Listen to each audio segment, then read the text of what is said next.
Hello, you wonderful people, and welcome to another episode of Super-Fanta-Fi. This being a show where we talk about TV shows of the supernatural, fantasy, and or science fictional genre. For today's episode, I'm going to talk about the season premiere of From. Great season premiere. A lot of really interesting things went down in this episode, so let's break it down. So, we're picking up practically where the season finale left off. Obviously, Jim ran back to the house to try and get to Tabitha, who we now, I completely forgot she met up with Victor, and Victor's leading her during the caverns where it's like all those things are sleeping, so they're nocturnal. Well, we already know they're nocturnal, but I'm curious, will sunlight do something to them, or do they just... Can they be active during the day? They just choose not to be because they're like nocturnal animals or what? The season finale made you almost go like, there's some kind of spider thing going on now. Whether they themselves are like some monstrous spider thing, or whether the thing that kind of runs this entire operation, the town and the monsters, is a giant like monster thing in itself. Because aren't jinns sometimes represented by like, I don't know what I'm thinking of.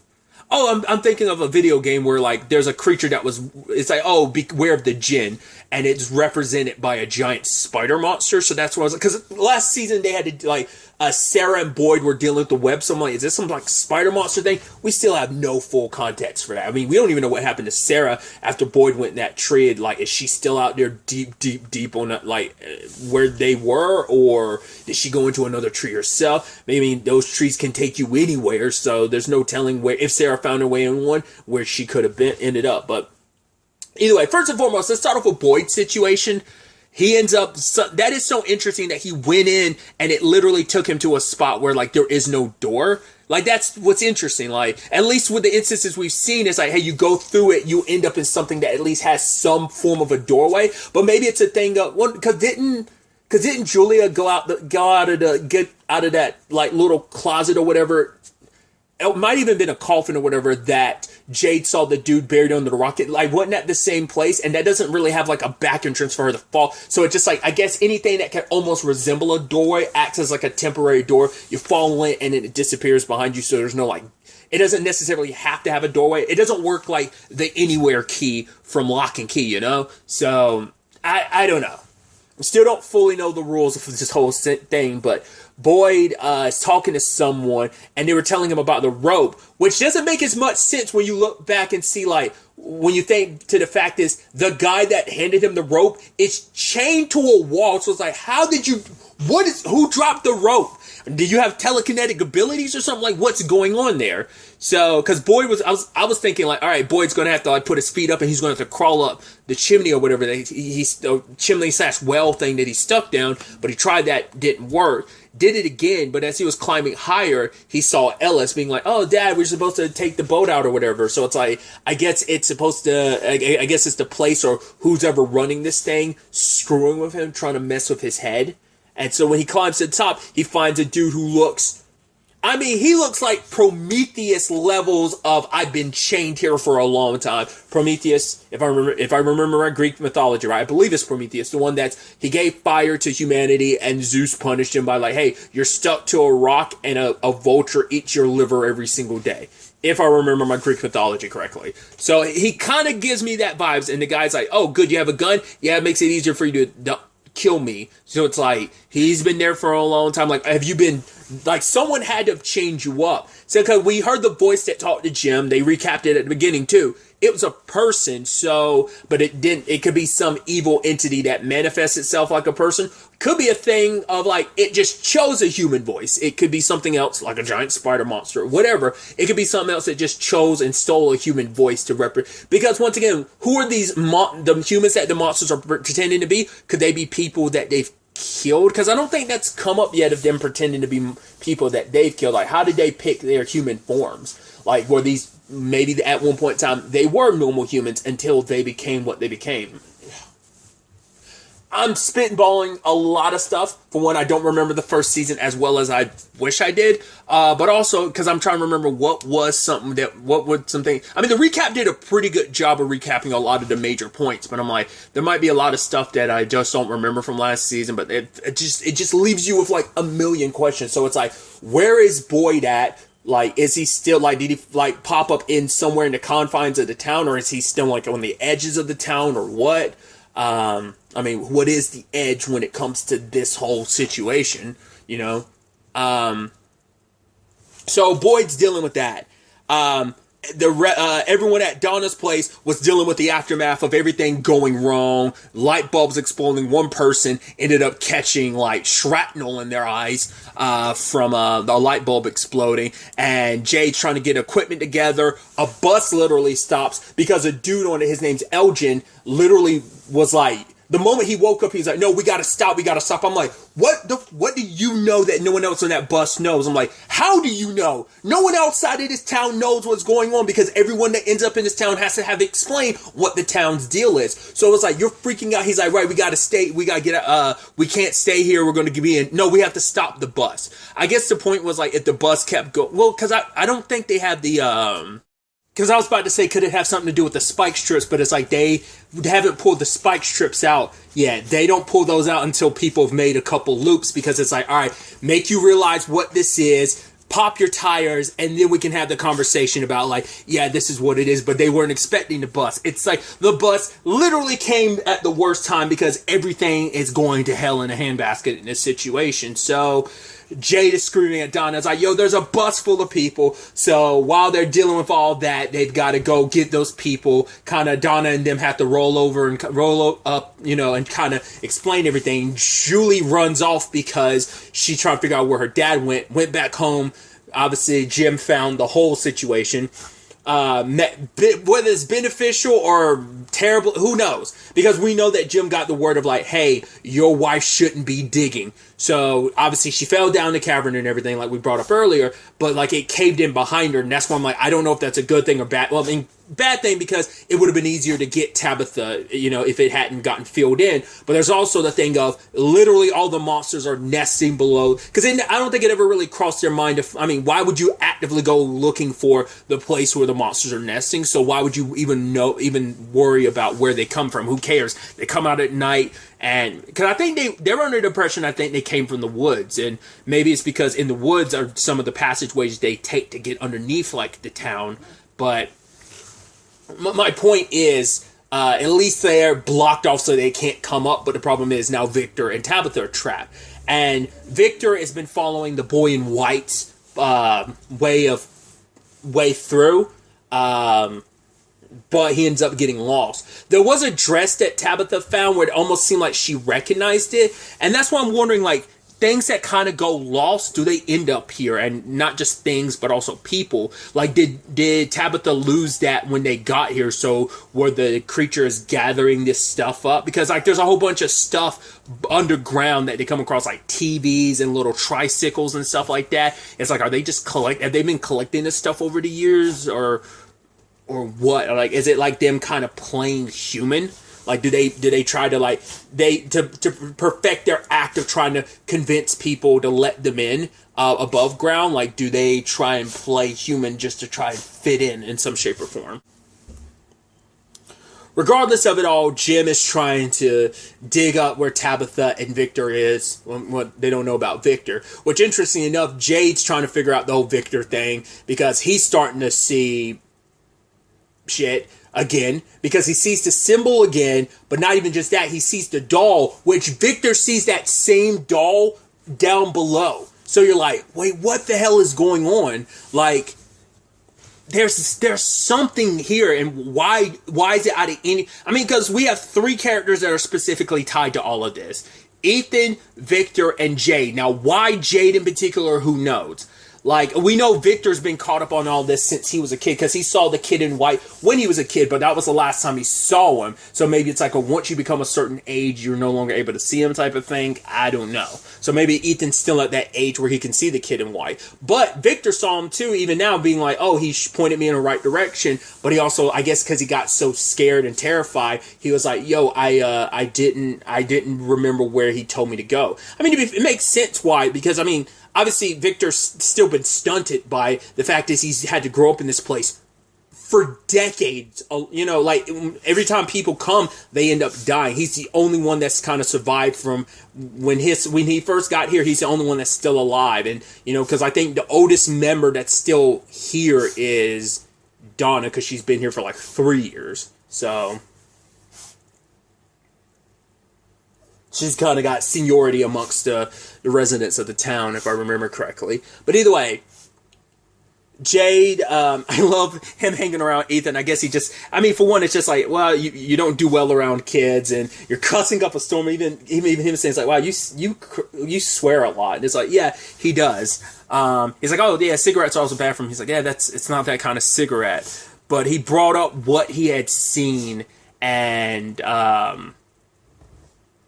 obviously Ethan's like, oh yeah, it must be part of the quest. Like, every one of us has our own part to play in this quest, just like you do. And I love that he tried to reference, the toys and stuff that he really likes. And Jade's like, what is that? Never mind. I don't even want to know. He made some kind of reference or whatever. And Jade looked at him and was like, you were one creepy kid. It's like, yeah, he does it is interesting. I mean, we already have one creepy kid because of the kid in white, but it is interesting that Ethan does give off creepy kid vibes, even though he's a good kid, because he had suggested, like, I remember now, the symbols. It's like, is it a good symbol or a bad symbol? And Jade was like, what? He's like, well, yeah, bad symbols might mean they might be something that makes you do bad things. And then he was like, you're a creepy little kid. It's like, that is some, like, creepy horror movie kid thing to say or something. Circling back to Victor and Tabitha, they do eventually find their way out of the caverns. It seems like they're out in the woods now. Victor, like, takes Tabitha in one direction, and that's the last we see of them in the episode. So whether they just, like, magically find, like, just happen to go in the right direction and find their way back into town, or whether they end up finding one of the trees and that makes it who knows how that's going to play out. But Tabitha had to be the one that kind of, because, like, Victor was so sure before, but then, like, everything kind of melted away because I think his fear got the best of him, and he was like, right, I'm not going the direction. I think maybe he got confused down there on what, I mean, maybe the fear got to the best of him. He was surrounded by all those monsters, and it felt like the moment he saw the doll that freaked him out, but I don't know whether that's just kind of like, hey, like, that tells me I'm in the wrong direction because I'm not going with the kid told me. It's like, oh man, this is bad, we're going to be dead, and now he lost all his confidence because he was the one kind of leading them through, and luckily Tabitha ended up finding her way through. Just luckily, because it's like, all right, there's water here. That must mean it's coming in from somewhere. So, found their way on the outside. Jim got help from Tom. Well, because obviously everyone's off the bus, and it's like, okay, so what's going on with in this town? Donna's trying to explain things to the bus driver. She's not willing to listen.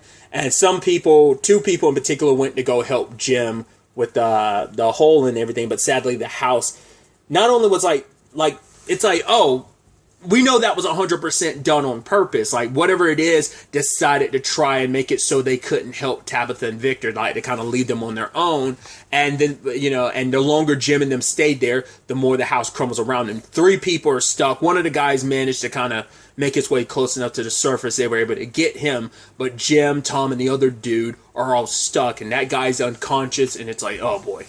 And, oh, the sun's coming down. That's awesome. It's, and obviously they can't move things too much because Jim's like, he's the architect and stuff. So he knows, like, hey, you moved the wrong thing. This whole thing could come crumbling down. So we need to move the right pieces at the right pace. We can't move too quickly. We got to move slowly. That's the only way you're going to get all 3 of us out of here safely, but there's not enough time. Leave us here. It's like, well, we'll leave him with the talisman. It's like, it needs to be an upright, stable structure. I mean, we saw with, Boyd last season that you could do it in a cave, but it's like, it's not an actual structure. It's literally just broken pieces. Like, I guess it has to be something that resembles some form of a housing unit. Like, maybe the car situation worked because it wasn't just a car, it was an RV.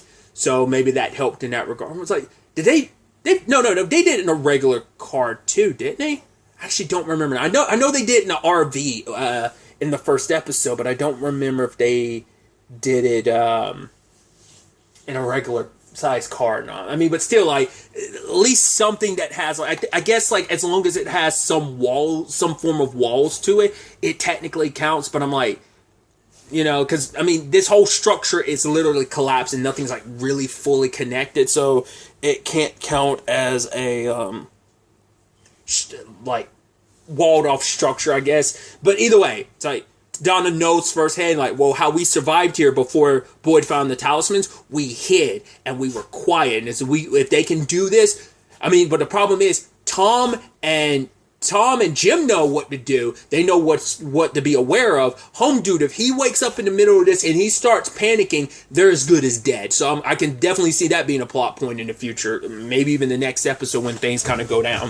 It's like, oh boy, everyone ends up coming to the town at the worst possible time because you need time to... I mean, obviously we know the extenuating and complicated circumstances that led to Jim and them having to deal with the town's, their first night here. It's like, it's never like an easy situation to kind of ease yourself into. It's always a heightened situation. I mean, the bus crew is relatively okay in comparison. I mean, it's like townsfolk people, in this particular case, Jim and his family, that are kind of in the turmoil situation, so. But Jim's telling Julie, like, leave him be, like, your mom's out. I saw that there's an underground area underneath the house, so I know your mom's okay, and you need to stay strong. She'll be out there, so wait for her, and she'll help you stay strong considering these circumstances. I talked about it earlier, but I kind of circled away from it, was the whole Elgin situation. Like, the way his explanation was, hey, I had a bad dream, so I'm like... Well, now that I brought those three up before, Jade, Victor, and Ethan, does that mean Elgin has some kind of special connection to this place too? Like, the fact is he could feel something was off the moment they got there, some bad dream, so... I thought it was also interesting too, like, oh, hey, we have another, like, medical person. And then, like, the more time we spent with her, I was like, that's Christy's fiance, isn't it? I'm like, it feels too purposeful, because I felt that in my gut, especially considering the recap made sure to also include Christy referencing like things between her and Kenny, which obviously it turns out the other medical expert is Christy, which I guess like maybe that's how they ended up. I don't remember she talked about how they actually met, and maybe they met because of like their medical training and stuff like that. But either way, it's like you can see that look on Kenny's face, because it's like, right, where they stand is obviously kind of out the door now. I mean, there's that thing where you're like, oh, it sucks because it's like you like the Kenny and Christy of it all, but at the same time, she's reunited with someone who she hasn't seen in so long that she was, that someone that she was worried had forgotten about her, had moved on from her, and now seeing that tearful reunion, it's like, it's kind of nice you were able to find yourself. Granted, find each other, but it sucks that it was under these circumstances in a town you're stuck in with monsters, so... And the bus driver was super quick to want to leave once the house collapsed and everything. I was like, I get it. She's like, right, we could go get X. I mean, I guess it's like, right, I'm not trying to lose my job over me not being where I need to be at a certain point in time. It's like, I don't know, man. Like, it just felt like a type of situation of, well, she's like, we'll get some emergencies or whatever. Like, probably try to pull out your cell phone, seeing that things don't work, or like, I don't know, like her response to that, it's understandable, but also at the same time, kind of not.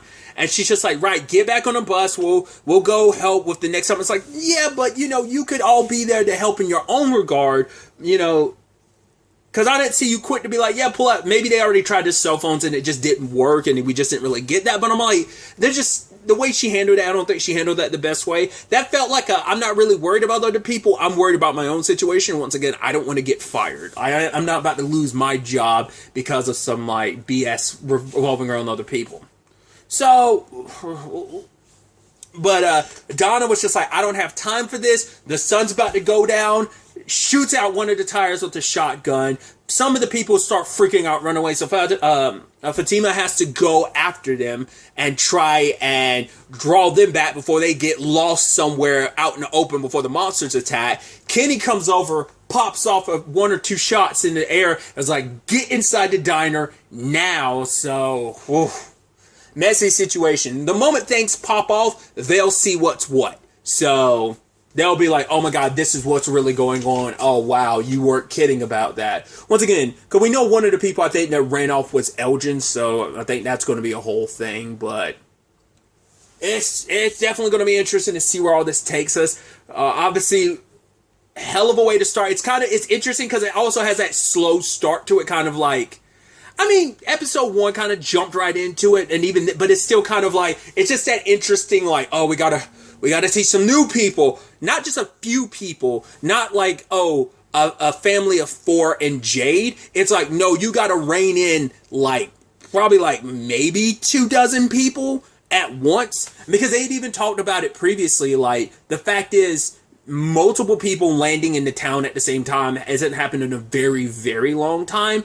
And who knows when the last time, probably never, you had a bus full of people there. So it's like, that's a whole other, thing too. But it also goes, hey, we get to replenish the residents, gives us plenty of people that we can kill if need be, to remind you and to let these people know, as well as remind the audience of this show, that no one is safe. That, if you're not careful, anyone can get got, So,